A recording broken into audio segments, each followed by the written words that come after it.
whaatalofa atu le nei foi tūlā o le afiafi i le mai moa whaafonga le tātou puleanga e mesi o le tātou atunu soifu manuia ma le langi mama le whangaloina e tāpo inga foi le tātou tamā ake pekopō mo sese wito leo tui e a te nane foi le vasenga o staulanga te akono mo lātou wharetua e ale ma ave ese o le tātou puleanga ma le tātou atunu o lo mai mo mai il tātou por kalame o le lau tātou si po le kapite a le ekalesia ia whatalo whātu ia i lātou fo o mai mo mai a tunu e mamau i le nei fo i lava i tū la o le tātou por kalame sila ma mai mo mai ua whata si fo i ma le whionga ia pātere Ioane Ono ia ua fo i le whaalau loina ma le whaalau tereina o le tusi lava na rea le tātou tamā pa ia Pope Francis fata taulu sisi o manga ma tātou lalolangi le nei o tātou iai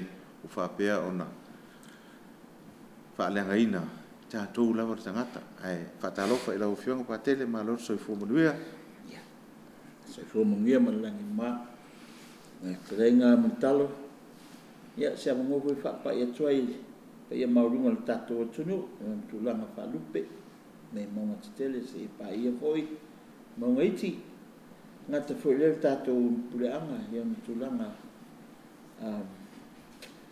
whaarupe ia me whionga le ake popo ia le kua insa me se foi le foi tofi lotu le au nofogoto ia me tātou puleanga alo so i fōma langi ma tātou tau whai ma pālo le voi aso fōma le voi tūlao le afiafi le tātou por kalame se le por kalame o mwa mangai a pākele ia wale makamaka aku mea o kukupu laro langi le kaku i emer sisi o manga ia kakele ia ngai atu le tā por kalame lau whionga ia tuia e lau whionga amatalia le por kalame se talo whamle mori so a tama le alo le nganga pa ia a mene nganga pa ia e fio mai e fatu loto o ona mtutu e la fio lofa au ina mai lo nganga fa le ina mato fa fo ina me uma lang le atua ina e au ina loto o ona le mamlama le nganga pa ia e al fumai ate mato ia mato mo le poto ma le nala vanganga ma le fia na soso mai ona is keriso lo mato li amen so a tama le alo le nganga pa ia amen tai mole taulanga si tia a matalia ta po kalame e nei foi tu la fiafi ia pe ona ia vai astar vai o fion pa tele fa so longa mai lavo o saunanga foi ia fa mtalanga ta tu tama pa ia ini fofo a wale fa fita o lo voi ta to lo lang ia to tu ia o fion kai o leo ka ko ia ngele pe on sila ku ka ko la papa o leo ka ko ngele le fo le chapter 1 o chapter 1 la e pe la fa facili ka mapa ia what is happening to our common home o le ale me le o kupu ka ko si manga le tato la langi as our common home a por ka ko ainga fa natula la me le o kupu e pe anka ka no fo ngava ya so tuana ya que fa pe que ko fo yenyo PhD meo ya ko mai fa si o manga ya ko mai fa scientist e que mamla me o le ko kuputan o le kupu yo ka ko ka fa ya va pe ka ko me masanya ko pat le o afianga ia ole swing al tau ia ma mere o kupu ka ko la lango si el tai me vela ia ne o mangua just last night ngo ki kiwa ko ke ala maka me ia ona concern ko e wingal ka sainga la o mo ko nga wa so ki bungo ia e wa kon ke le fa penganga flooding isi ku ka fe fa le mo me solo mo me ia le si ku po ki lo ko ngapo o ka se vela ia fa fo wai ku ali so nga ke ia espakamu ava me foi mo plastic mo me foi mo plastic fia nga apo ia ai vela ai o melt me kai o assim o le foi o va e kulisi kanga kala fe o ia la pu me camera na ka foi la e fe o solia le ka bo ngale kolosi lunga street o mau ia se vai ka o merk le ka o le vela o kasi e mo ia ka ko ele ngi me ku po pena e ku se si e ku vai e ngale e mau se vai o merk le ka ya o ki kilo si o li nga i lunga la ka o ka pe ma ke pe ka ko ka fo le foi ya ma ro ali foi nga ka ko ma la mo le ka la le kwa over le ka ko si o li me la fo nga e mo ba fo fo se me sa no piko ka nga ka e mal fo mo vela fo mo vela fo mo vela ka what we this is out of the blue ele ngi me fa pe ka dia fianga ia kau ele ka ya tangile ele au wala ese wala so ma fai pa ka so fai so nga eri fu le ia mai le ko ate mo ngame me ana o susu ngo me carbon dioxide fa pouco since the industrial revolution 16th 17th century ya e wo me ke an me va ko fai su senku su wan su rio do fulu fu ka senku le ka ko ele you miske only 500 years le ese sengo keminga industrial revolution ia man kemingi aya o ka su ingor ka ko ke le he mingo ia i or ka lo inga lo nga tangata anga li mesela u ka sa pale ngo simia ya lo de ni kasa le ru carbon dioxide ia ka wa ai ku fale plastic le ka ngo ngi ja sai e a fo mu to le va ku le asu le luli pokoi ia na kama ko ngwana ngale o fale anga akini fale anga inuma yo carbon dioxide yo le methane ya le si ko nga kasanga mo me ko nga me yo mungi methane ya o me fa ko anga o mo me mang methane la ko fo yo ko ko mang wa e mo me ye si ko nga kasanga le mo si mang e ma fo la pollution. Yeah, chapter 1 okay, what is happening to a common home? Orang melu kupul kako sisi mama kako lang. O fisilia tama ia pusai amaka si kako kilo. Po ameu kup. Yang kako ko ya mai le kuspa ia. Era nga chapter nga ka ole Gospel of Creation Yeah. Vai mai fo lai fam kala mai ko ingale. Ya fo sisi manga re menga fai le tua lo ngalofa.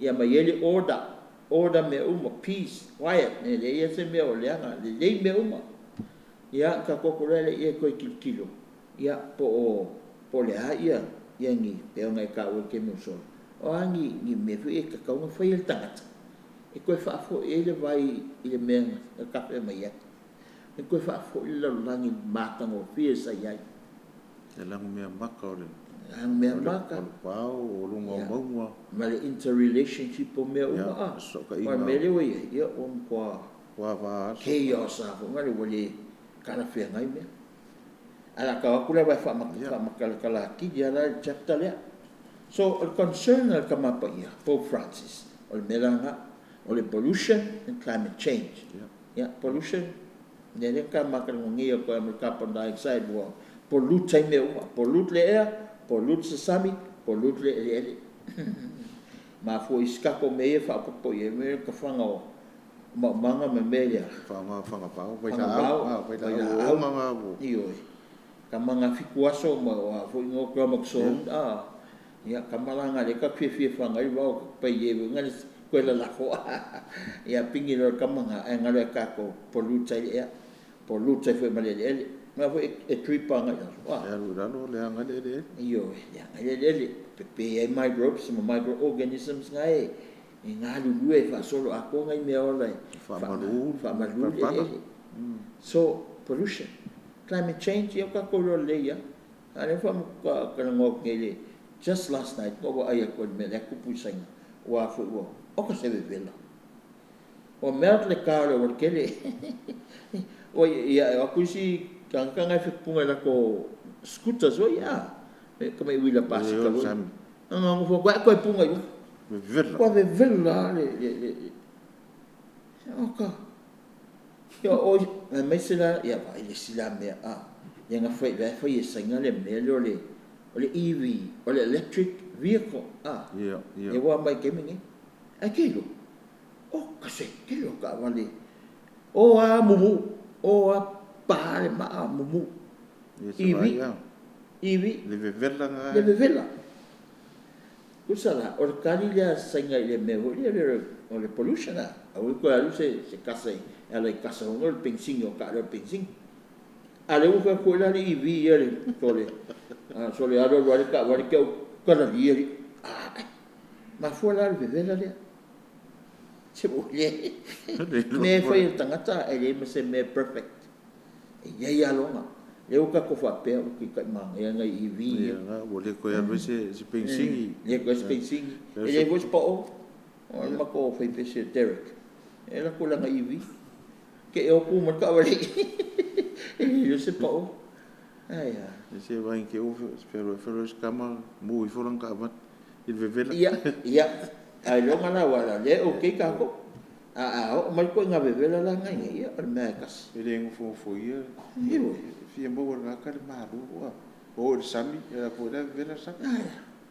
Ia foi a foi vela ia. Ia nga ignite fo mo mu. So la nga ai me ko poi me. Nga relate uma me. Connect uma me. Na sangi ka ko fa ka inga le tangata. Aku ia lo wai e longo a ko ro kingo. Me vola nga ave vela le vela le la, vela uma me uma.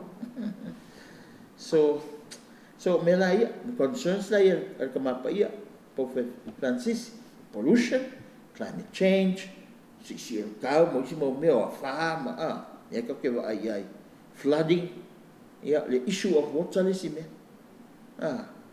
usa subtopic mai le chapter 1 le issue of water o ngal vai e si me nga le mo kwa fa fika ke le nga lo lang me se tu no ye lo tua in kia sainga ya mai si ko asia me le vai na fika ya ka ko mo ya li Ia fia ka. ila ki sa mo ka ko le fai ke foi puti ka ko vai ya ma ka pu ngai ka ko vai kai mele pu ka ko vai ya wa nga uma ka ko vai nga sa mo is ka mai se kun kele ai fa kai le to o ka foi ya ki mo nga fai mo vai ya sole sa ia kai Ngare le mai le ko. Ya ki mua koe uma ko kumu ka ko fakango ia mele loss of biodiversity due to climate change. Loss of biodiversity. Bio means life, diversity ko nga life is e ole se mangai kas ia ko ngeki uma ia le peango fa ko ngi a foi le vai ia po le lake mo mia foi me fa le lake wa fa nga le lake e pe Mo mia la au. mo mia la au mo mia mele e mo mia me o la vai Ia. e mo mia kunga e fa o le vai awa le ai me ona ia e le ona vai. That's why we need ia e ona fakas runga e ona vai nga mo tato ia o nga ngai me ona na O vel mai. Ko ke uma me. ko nge uma so yeso ko ka pu e mai una vai o me nga ngai ona vai muta ia o la au o la ko wa fa man me la au si sometimes ka kile mam lam esse nga ko fa man wei ma o ngi evaporate le vai se manga ia Songa ka ku la au. Dai ku yo ka fo vai. Ka manga le la ko o anga le ka fia vai ka fia fo le a solo mai lo male le. Ia, o mameo. E lunga winga, ka mai, ka ko kilo ia le sisio manga ma lunga natula. E le so o nga whai e le kua solo. E a whai e le kua e lunga, whina ngalo, mara malama malanga tō whama mau, e o aia au la au. Sina whi e le kua le whinga mea. Ai ka ke ora lai, kāna au, pepe a, solo lomane. Solo ma paulese me ka fifia pa. Ka fifia pa. Me ngare ukupu ngai kele o tunu, ka mau ia ka ko. Ngare o kele ka o ka o gamba. O ese ko me siti e o ka. Ia e lua me pepe vai e mai wala. O i fopu ele vai ma. Fai la ko fangu vai e fai la ko pe mo la ko. Ia pe ka no so le vai ka ko. Ka ko i se ngare i momo a. E kafe ale vai ia. Trick ko ale vai le momo a. E fa longo kwa bo dai. Ne pa o Kafe vai de la ko. Ya, ana me wai, wale ma se vai, wa pe se vanga nga ki mo ki tele. Ya pa kafe mai ya. Na ngala wai si da wo kafe me ko o e la ko wai. Fa ka mo na ko kupe. Ai o ki a ko ka ko. So, mena na the loss of biodiversity, or it's an issue. It's a concern for the Pope. Ka ka ko kam vai pui me nga. Ya. Ko vai nga de. Vai nga. Vai mamá nga. Vai mamá nga. La sa war vai mamá mai wala mai biang fai le. Sa le ya to no lo ko ma sa fa ka di. Ya makele wa mangi wa. Sei wala makele le kafe le wa nga o kafe ma. E kafe me o kafe mo nga I pa di. Ya lo wa ma so aku man ka fong pa le. Eu ku mas ka ko wa. Ya ma ko la aku lo me. Al mangingo malu pe ala elsa wa fo ele touching esse ya ai la ko ka fa le ka ila no me ya ele me a ya perva pepe ko mai me ora nga fa ora esse ma ka kio nga venga esse sa me la le ko e si la ma pa ya what is happening to a common home, kakola lani. It's lanuku. Yeah, or mele luku. Yeah, let's see a decline in the quality of human life and the breakdown of society. Kakalngol society, kakalngol soy fu tangata. The quality la soy fu tangata. Or breakdown, well. What behang kakulo, a fe wo pollute le lolani. Pollute le vai. Pollute le sani.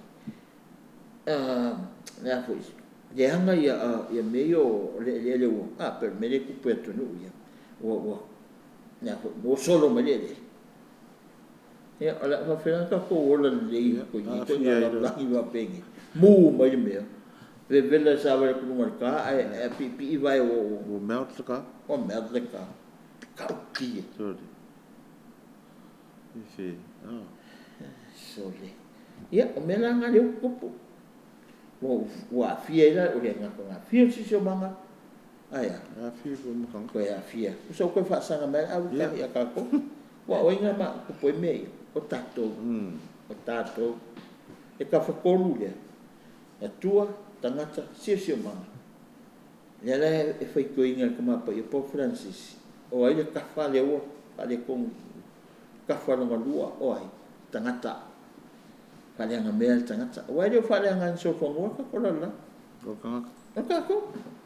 ka ko la foi ka si mai ko mo fa ba ni tato ka ko la fa nga me ye o so nga fa ka so nga fa o le nga pa ila nga aki nga engo o le mo me fa o sopo e o sopo nga le mai ai e ku si nga kenese la ko ele tu au ngi pa si o ngan me la bli aya manga awa sopo ada nga pa ya ya nga sala nga le o me ke mi ya ka ko e foi a ka mo e fo ngor ka ko manga o e fia ku ma sili ma pa sa sili ya le fo ya ko ke ba ko manga o la ko wa si filo le winga le fa sa sili bu ya Ia hola le poko fa sa kisi. Ka se ka kilo ia e ko e ka o me o ka fa mata. Onga sa kisi. Ele me ngapa mai o to. Al ko ke la aku le me le piko le ale tua. E wa lu ko foi sa kisi fa ngla ka ka. Fa ngla ka. Ei, ele ma fai. O meu plástico é. Na foi só ka eu se fosse o que fiu su e ko vai lá am ko me fa sa kisi. E ma se sempre se me va pena. Le beauty le okay por la la ma como via. Nobody can do it except God himself. Sa kisi mua la. Vela nga ia o le sala la le tas. O ka ko fia tua. Fia si. Yang sa ngaka ne ngaru ko ya ya wa ko ngaka ni pa e pa do nga kiapo. E te lua tu sama le tu. Ai mo o le pelo. Le pelo ara ngaka. O le kusa male ko wa fi male sala o le filho le tua. O le ya sala. Ya le ngaka global inequality. Global means the globe, the whole world. Ya. E eu pengo e ka famtanga. E vase e pe lunga ko ole o ngako wa. E le lenga nga. Reach north, poor south. Valu supasenge o tangata lalangi, le lalu il south. E makiwa. Le si 20% ka ko lalangi, le lunga, wa richa. Au maumeanga. Au maumeanga. La ko ke whaungainga, le valu supasenge o sisioma, malala. Le o richa. A mai ka kai lalu valu supasenge kangaka. E la ko e posposi e la ko unga le lua supasenge. It's really the opposite. Me ngale fa mai kamapa ia ila na kusia. Eu foi le kuska ia linga mai te mapa ia po Francis ia. Ile ke kala ngole a foi le. Oli pe ia fa mai mai. Mai. Wa ka kau nga fa me foi o ai kala. Fa mangalo o ko ngai lu nga. Au wa ku mamea fa mangalo ai kala ta te lalo.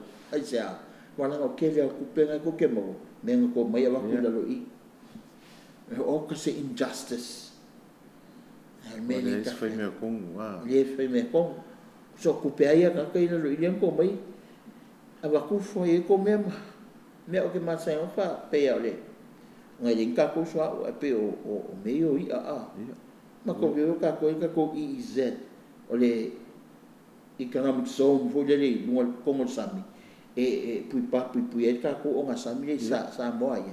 E ka ko kia whango ka me ka ko ia nga. Aia. Mai singa ho ia. Nga ho ia ku ia. Koe awere I o senga. Awere e le whaali apa e ring. E le koe whakau mea ka ko. E koe whakau. E e mea ko. Aia. O I a ka ko. Are o. Vai wale injustice. O I a le ka ka. Ia o awe o process. Koe mai le. Koe whakau mea ka ko. Le koe ka koe awera. E kau ka mamra mai mei the inequality. Le from global inequality. Yes. Kusa. Le kusa. Ya o le tonu le Afrika se ko ke le. Nuko.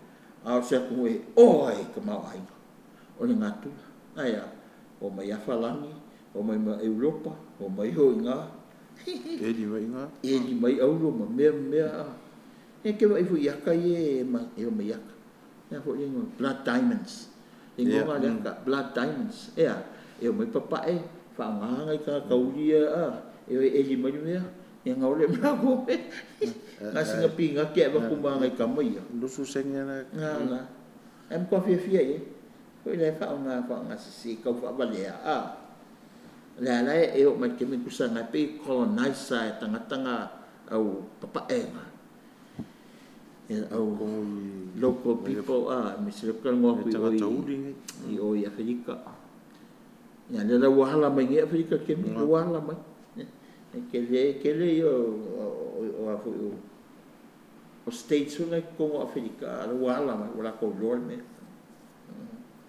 ya pat o menga le ka ngo me ko inga I global inequality le la ile pedile ko ke fa mai wa ka mapa I ho po Francis ka la le pedi mai north fa mangalo ya ai ka la fo south si vai ro fa mai lo fa mai au ko foi me le ko ko fai mo se ya na le wale nga ku pu le va le gap between the rich and the poor nga maintain ya le status le rich e poor le poor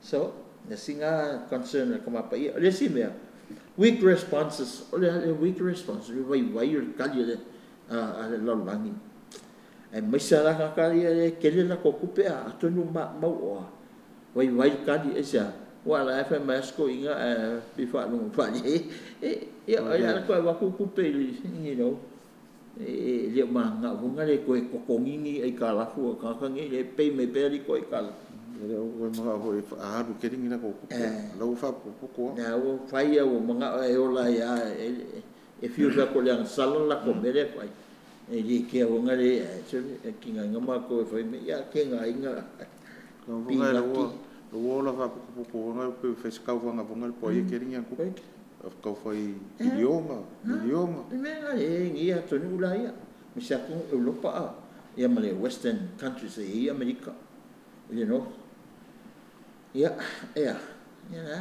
ka kikiri si ka ko ko mo ka wanga fo ge me o malo si anga fa kids ka wo so fa pe ya lu le si ngoi ka fa si me ka ya lu pe America la tap e mga America e asa se tapa ku ya la ko ya o ka dira le me kwa wika ko nga me ye pa ko il kama pa i ma le ka le sia kwa kukulia ya kali lo ka fa ki is going e nga la fa ki is going ya la ka no ko me sa le moral authority al kama pa ia ma le ka le sia ka ngoi me le ko me le sa ko le la uma afia uma la afia uma la ade ka te farongol va le vi farongol la wali la afia me ya ma ka le fa me tama pa ia me kus pa ia kus levitico le mai kus nga levitico mai fa kong mai le ko lona nu vai o le solia o le masinga le o ko paki le se yupeli na ka ma yupeli se yupeli mo wa ya o ngarenga sa fa le ko ya tuto ai ko kele kali mai ya ma le rofo le tu ala si so manga me o me fa ya ko ka ko celebrate pa le yupeli o celebration fia o longa winga o le rejoice jubilant fia le rejoice la e se me fa mo pa fa lang ko rejoice no o ko ba o fa mangalo ngai o so i la lui nga mo la le quality ia nga mo le fia wa le ma fa nga mo fia pe a richa o ko e puai e richa e fia o ko ia wa ngai ke ko me oi pa fa ngo wa fa o ke ro i ka la ku ia ele ku sa menga ko ke e do lo le fu da lo sapi ai o ko ia so mo state ma me kia isi me lapisi pe o mai po wa mai vo isi me ko kai oi ia o isi mo ya po ma wa ko ia le ai le mo se me ai me ai mai o mai ko le e va ngali anga oi fai lo o to tangata sala ngo ku lo va ku me le ma to pa na pe atangi mai pa pe fele tu ele foi lá ele com a ku me le ya ko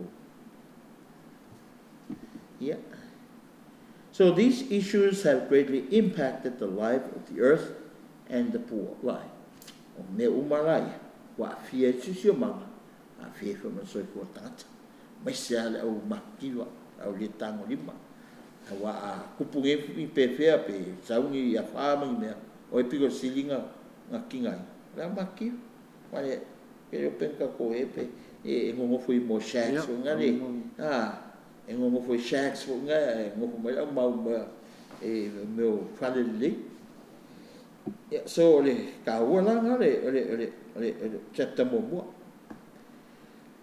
For many Pope Francis, these problems are closely linked to a throwaway culture.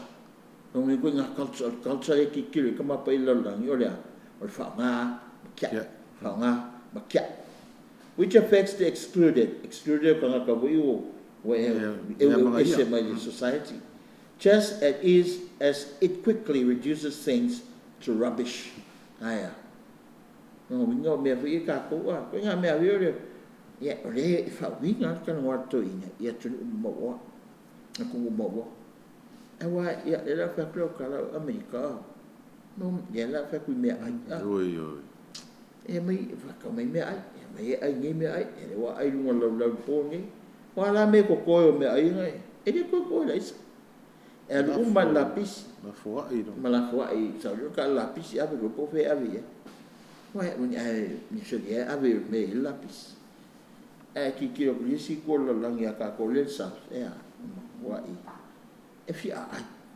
in kia ka sainga ko lea ha tunu makiwa e le makiwa ko na awa me e venga ka fa ko makiwa o in kia o sa ko mo foi o ai ka mau ai mau foi ma le life low life ya o pu ya ngai foi la ko culture in kia le culture nga mo ka whanga mai ai ngā mau o ai ka o caste na la ko system nga ka o caste system mau o he rolo ya sa wa si a e o la mai whanga mai ka mai no i e pua yo na me ana ki foi e me o rickshaws o ka mo e a ka e whanga mai la ai ngai foi me lo me foi ngai foi so e whankala nga me ia ku i lalo i lunga i o. Nanga le system o le culture a inkia. Se, naya, ia le kele o mo ka makiwa a. Kele. Filipainga, o ka se maa ngai o develop Filipainga i siku. Whale me ke kele, ai ki kilo li siku oka. Ai ka me ki lapisi, makaria, o e lapisi nga ngai Manila ke pungo e ngalu mako ka fo ka fo nga ba ko wa sa kos le vai no koso e maka nga tole kuso o fear generations o le fio le i lapis na ya sa si ku ma ku la yo ngo fo ma la ko fa nga o ye mo fa nga ava me nga ka ma ku nga ma ya wo ma ko sai sa mo mai ke ya le nga ka mo go fo nga ko kusa nga ko amakadia de makadia me ya ma ko ya ma ko ara yo la pisiale wai kusa la pisiela poco que leva pe ese que leva ya o ka fa la pis le pe mo fo mai ka pe se village la poco ya o ka fa la pis e o la mai la pis o foi ela com cheques eu se meu mo mai la pis eu ka foi mo e fasi la papa o ya se la ki kilo ngai me ngai la pis e ki ke kai Manila oko papel mai lunga fale ko nga mau lu ke leo le se senga le rich mat po ya le la fa mai o exclude ngai ka haka ya la ka o ko wa fa mai o le throw away culture le ele nga ko throw away me aia like makiwais ya mena le o ai tangata mo throw away kanga or throw away pela le abortion ya the fact that you opt for abortion e ki mga o ka ma ave abort or throw away lo loko ma ko ma pa ya so le was throw away e ki mo wa sa wa ma e ki mga o ka ma le o ki ko fial ko skeli na mga le abort lo pepe fa pa ulo pepe ya ko mira lapis na lo nga mena was throw away ele se le was throw away rubbish le was throw away tangata o nga le kalesia ya tangata ola ulo tangata lu la walo o le tina po o le tamatai tenye she is a human being created by God in his image and likeness se selo me fai se selo fai uma ro ko kiki Ia ale lau ale e whakanga ele tolu tupu me tangata. Ia. Ele se sumuran me lea. O tangata ora. Ele se apa ele? No, o tangaka. E alan me whai tangata. E kau ke pui pui e. So alo tapo guilty. Iyo e. He wai. So, it's seriously me lea. Ke whasu, olo whasu tangata. So, Amerika ma ia. Koe ngā mera. O le ngaka throw away rubbish. Ale fu, o rubbish o ma tangata soifua. Kandu ori koe ngā soifua ngā mare o langa le e kako. He critiques a linear model of production and consumption where products after their lifespan are thrown away and not recycled. Ia e lua, ia model le wha ingoa me whanga mai to inge I. Ne le leo kere e hui le a whianga sisio manga lea. Mea ka o le linear model. Ka ko whaanga ngara mea. Mea po a lava, se vai, mea uma e ka whaanga ngai. E linear model. Ngale e alua whaperi se mea ngaka mai ai. Whaangara makiok, ngale kongia lapis. Ko whaangari si ofu, whaangari si ofu ai, whaangari si se vai. Ngai whaamaka ke o le lapis. A le whamaka mapa e ka kaunga ka ko whaanga le mea ka ua o le circular model. Circle. Ea, a uma whaangari pe se vai, a uma whaangari, wala waki mea nga, kongi lapis e, koe avere o mele ea, recycle. Ko recycle ko sau. Ia koe whaangako. Ngā lele sa lapisi. Ia leo kako wai ngi. Leo peu whaanga. Ia o kele ia kampangi whio lako pisinisi ngā rea mai o me recycle. Paper, plastic. Leo pise kako plastic. Ko recycle. O apa hui mo me o Pepsi ia. Ia leo kako kawhi kako pukule. Ia koe compact hoi. E se mi whako e koe recycle. Ia plastic, ia le whangu. Ia isi ua ngō whanga whangu ki winga e koe mai awel si mai mixa si manga mai e po lai me. E ila mai. E ila wero wai. E pisa koe ngukia rau ia ngukia li. He koe ngā awana ia le whamai kama e whanga ia circular model. Nō winga, ka ko whanga mea ia. Koe awe koe recycle koe whai me po. E waka kikira hoi lai li. Il kako atunu. Ia lewe I spungi a kara ki ai isi me. O spungi unga rau? Spungi la papa. Spungi la au. E vea, ai sa wa skuli mi unga wa sa o spungi la au. Ai sa wa ave mele, wa ave koe pala. E au meio plastic, ele pala.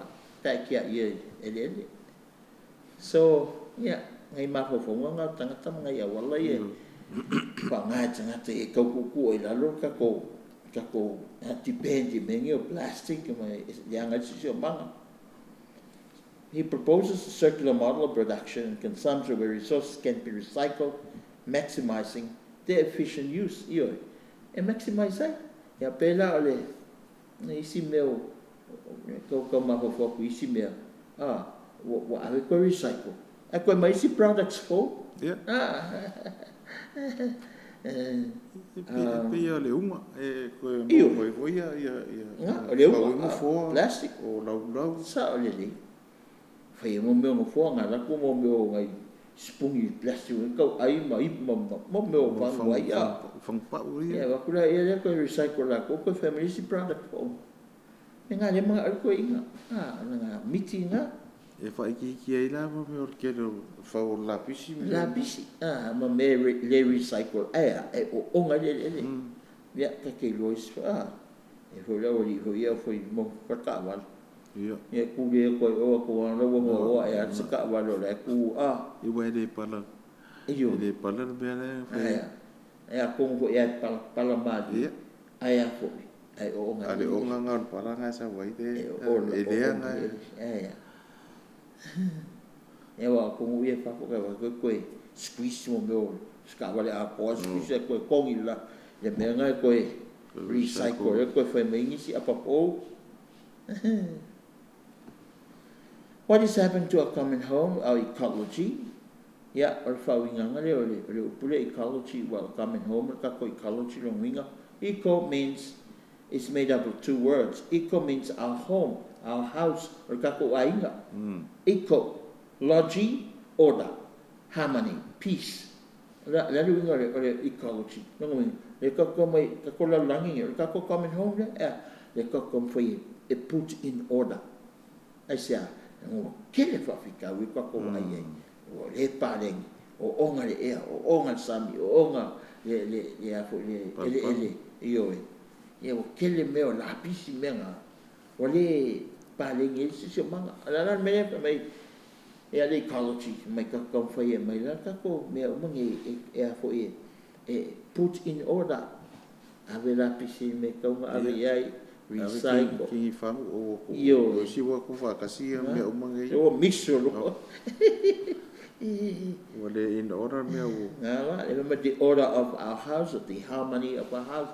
Yes, me le ko ma pa ia ka ko fa fo il vai men ta pe mai ai no winga ke mi yang família tua o si la tu e tu la la o le me nga le ko ma o ye le ko ma pa ia ka ko fa fo i e si manga e me nga le sa ai. So never make takes stock of our ecology and environment. We take stock ka ko pisai ka fai pisingis e ano luar pising ka take stock o ko sioki si me po sioki si me po engi me mo mia ya ko o ka mai ya po mos profiki po le nga me ya ka pungi take stock salare o kusi a ko le ka ma pa yo le tato si le ka ko fai take stock ka ko ma lama pa me o kupu angi awala o pepe la au fa fo ko si la fo na le ke le ko foi la ko 1 million tree le foi ka ko ka fia ye ya ka wan ko fai ko sang fai fa wa examine the state of our planet the state of our planet la ko in a situation where ka ko panika yang ma kan ngi ko vela yo le mo sainga café vai spico io America fo ia Europa wa essa me o o maka ika le mother earth so let us take a look at the state of our common home, our ecology ko maka hinka ko maka ngaka vai cooking home cooking e amaka ko lo pokule lo kitchen ne foi lo kuka why and if we add like KCO contribution literally CO2 pollution ave ngol ngai so se me ka ki sumua le outcome ole CO2 ngala maka ko lo kuka se ai soil pollution mining extraction we mine le fo le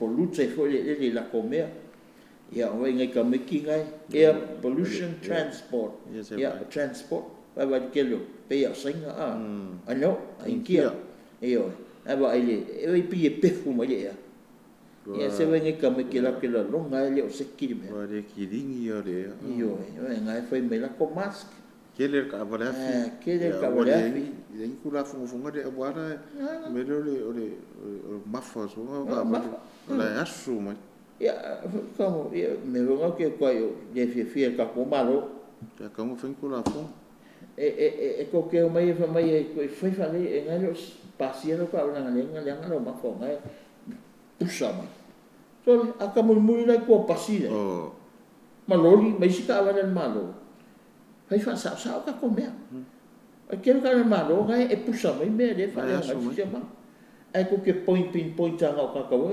private cars ki kilo le e pasinga ale mu le pasi ale ngana ngo fo ko office ko ke fa pe sa ula sura sa wa ka ke le fefe ka ko sala na mai ko fai mai me ka vale ko a scoop so ke ro ka vale mo pasi ma lo le ma lo ke le ka vale ka le pisi ka le leo ka banga ka ke mu ola push mai va for me e poi fa sa si la air pollution industries me la ne 24/7 spew 24/7 mai le sufiku sen kuli me le la kupo e kengi na kupua E momoia la ya luar me.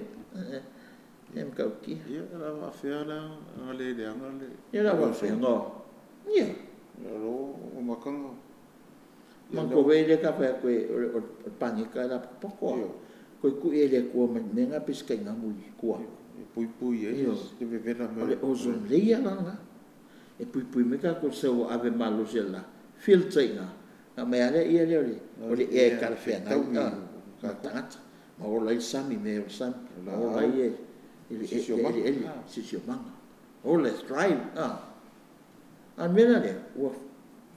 Fai ka ko le mero le kasa onga le. O lo fa puku lunga o. Fa puku. Ia. Ma sai lo ma. Io, ia ngai lo le afunga. Ia. Sao mai lo male ma ave malo sella. On ka ko la li. E vela la li. La le wo melta ka yo sai. No melta ka o sai. Ale ka ko, ia. O fio wa ia mai li me a. Ia, o mana mele. Longo mingo. Dar me ko fai ko kata me yo suunga. Me o me ia. E masale o yo le e distil ma fa mama. Le mo me le pensingi, mo me kiso, mo me kalsingi a. Ko ngas kalsingi ese. Ia, o processing o ngame. E susu. Sungu ia processa ia mai le pure benzene. E se foi le kalsingi fa ngai i valele. Valele? E se ko la na valele se feu lo mai la ka. Ke fa longo ku. Ko le. E la ku le o pe o monga no ka sengi. Ngi va sa. Ia va air pollution, water pollution, industrial waste. This is singa, o singa le. No pepe. Le a ki nga e ko pe kokore. Air pollution. Ai se ana no kele o industry se o ka fai. Io e before ka fe o la ko. Ia la ko ka ele vai.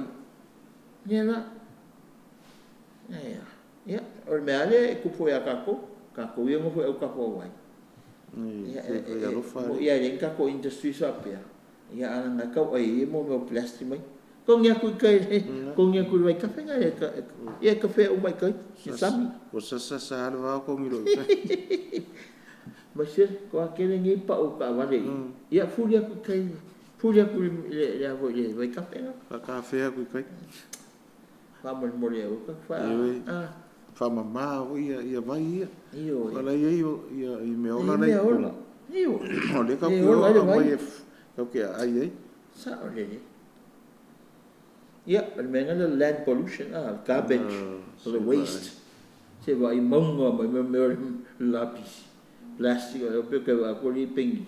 Ping me o ngali o computer mix o mai o. Se va. O me na sorry. Me na leng fa lenga sa ngoi e kama pai. A baby sa ko me ia. Ko recycle. Ko mo mai si products fo we fanga. Ia fa man ka kia ia. E linha moro la le. Anga kia ia ke po fe me ave mai si ka ko me ko. A me ko recycle. Ave ko recycle. Ia ngave ese le la pisi mai. Ai ka ko ola mama ka ko banga vai na le se ia le. Pa ki ai de o me io fa ko ngala pisi io. Ia ka ko right ili me. It's an example of the loss of biodiversity. Ia o biodiversity la le lunga. E se le la le me ngai mang. E se le lunga ko. Lunga ko la le kai sami. A sisila ku le akra piko i le wanga vale. Healthy in December 2014. Ole healthy coral la. Le pas. So fu mangia le amula. Ai ola. La ko fo lu. Ai oi. Ai ola le. E na fe ke wa pikilia sa. O te sema lua fe sufa. Ola e ya fe poali lua fe sulima. Usa po wa fia. E te sema yang lua masinga. Ya. Lua masinga ba. Te sema yang wa po. Ya. Ai wa makan kau papa mai. Le papa. Le papa. Ana fa mai dying. Longa winga. Mo mia so pa ia coral. But it's the same coral, same coral. Le ko lua masinga mulmulia. Same coral. Le fa pe la fa ngol me le white. Wa white fa pe longa winga. Wa makang pe. Ya wa ayoi. Pia se la avunga ya. Wa kan sesama la. Iyo. O piso sesama le ia kan sam. Ngau mane ia ya au kuso sulima. Inga Februari maki a pelila me yungi ulai au kusongo masinga mulmulia. Fala wasilo mal korone. Vai folinga la wewe va ku piu pa ula wale pe o la le ula le. Mo meu ave o koro au i. Ia o pe mamate. E ma fuala ya me ale climate change me se vela. Wal vela fa kula nginga le mo mie le koro la le ku mai o e o la le koro a lunga wa amaka onga vela le sami ya la ku poi media ya le wo mai i lua fisu lima au kuso ya wa makel koro e makel la le koro make uma fo ima ngai me le o le se me e la la fi ma ai ngai ia ka ko san e wo fa ngo kanga ka ko so me so ole la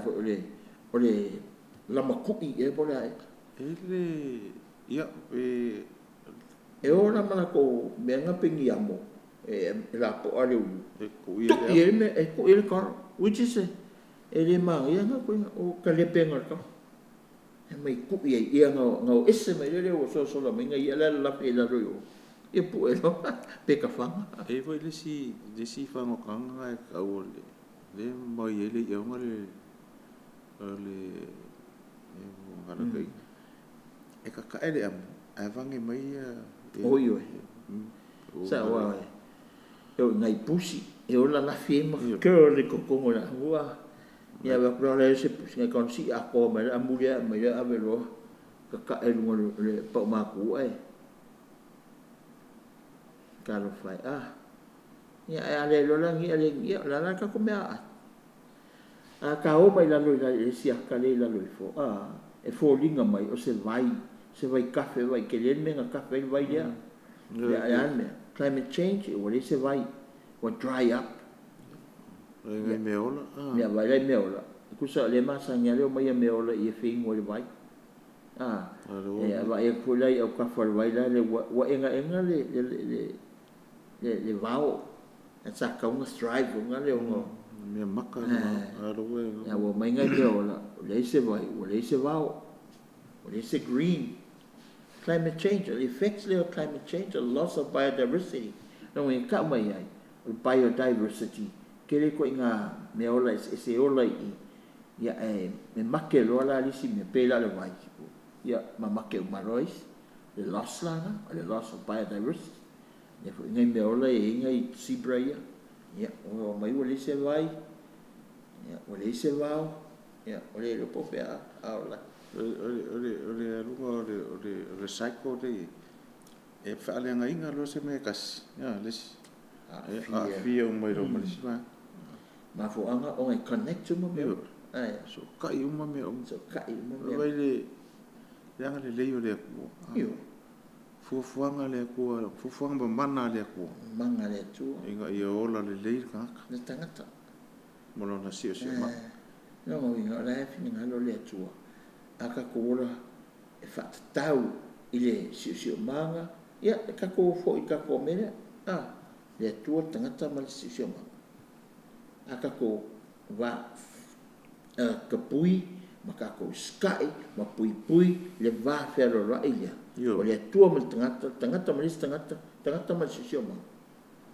ele se me la ka ko vesi po ngale ya ingole yo ole ka fa ko le wa me o me me tu pa wa me ka ko pui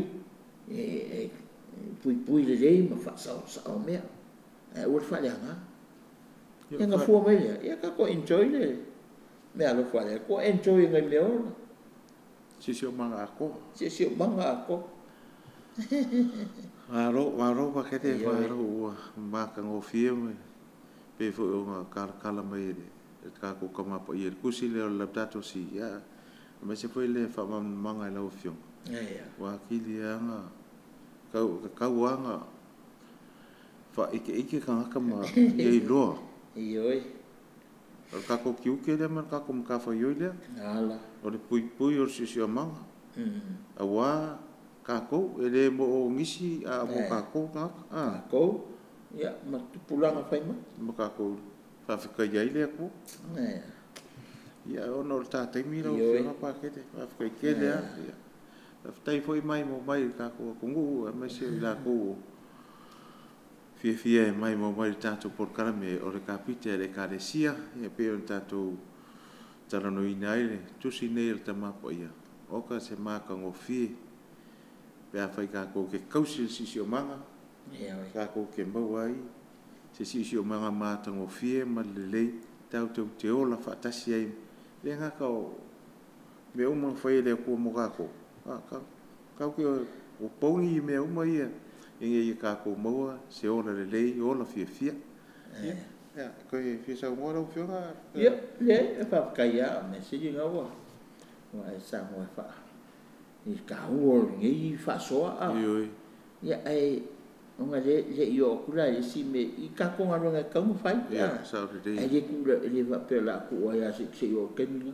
le ai o la volunga il proclame ni ka ko man la mai me ka ke fa ya si so manga o ka ko wa so mo fai ya o le lupi e proclame o le asa me fai le asa me fa so nga yo inga fai si so manga pe ke le pe kiki ya e ke so nge ko fa foi le si so manga i lon tamau ai nga sai ai ya o me ai kan mo me kama pa ele nga o fa ko pe ko mai vai ai ave ke le mo mi le mo li ya kape mo li mai maule pawa se fe pawa ka singa wala ke so ngi nga le ngore ka ke foi uma la nga to singa la poipa e man ko ngai ka le fi mo le vai ali me si pa fo wa sai pa ungai ka pe yo ai le fa lu wa mai mo vai ya lai se vai mo istanga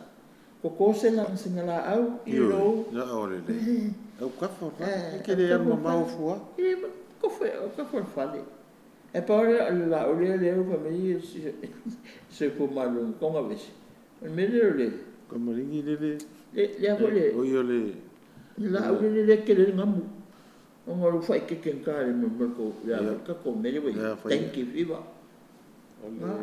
le fala le langu sama ko nga vesi o le ko le vai ko le vai e ngo fo le manga pa me dis ka ke ngali pate o ka mo wa a mai de pensi fu na pi lu e kupuro nga mo buar me o le what e mo me nga mo